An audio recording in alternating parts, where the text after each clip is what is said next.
ಎಲ್ಲ ವೀಕ್ಷಕರಿಗೂ ಆತ್ಮೀಯವಾದ ಸ್ವಾಗತ. ಆ ಗ್ರಾಮದಲ್ಲಿ ನಾನಾ ರೀತಿಯ ಕಾಯಿಲೆಗೆ ಒಳಗಾಗಿ ಅಲ್ಲಿನ ಜನರು ಆಕಸ್ಮಿಕವಾಗಿ ಸಾವನ್ನಪ್ಪುತ್ತಿದ್ದರು.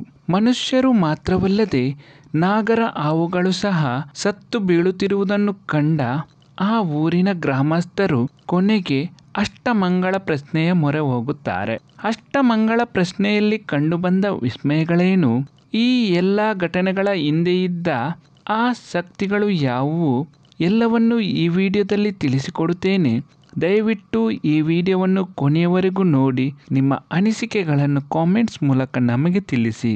ಅದಕ್ಕೂ ಮುನ್ನ ನೀವಿನ್ನೂ ನಮ್ಮ ಚಾನಲನ್ನು ಸಬ್ಸ್ಕ್ರೈಬ್ ಮಾಡಿಲ್ಲ ಅಂದರೆ ದಯವಿಟ್ಟು ಈಗಲೇ ಸಬ್ಸ್ಕ್ರೈಬ್ ಮಾಡಿ.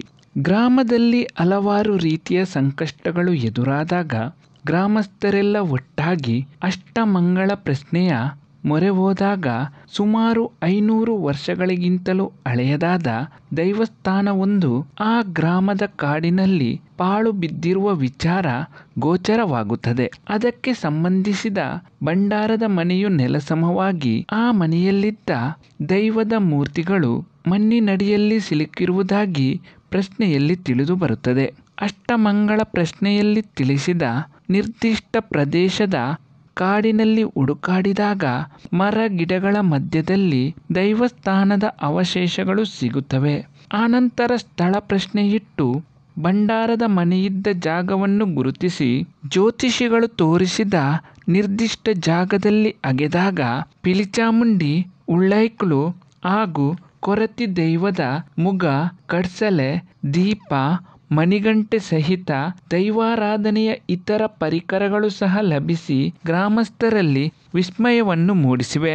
ಇದೀಗ ಭಂಡಾರದ ಮನೆ ಸಹಿತ 3 ದೈವಗಳ ಗುಡಿಗಳನ್ನು ಜೀರ್ಣೋದ್ಧಾರ ಮಾಡುತ್ತಿದ್ದಾರೆ.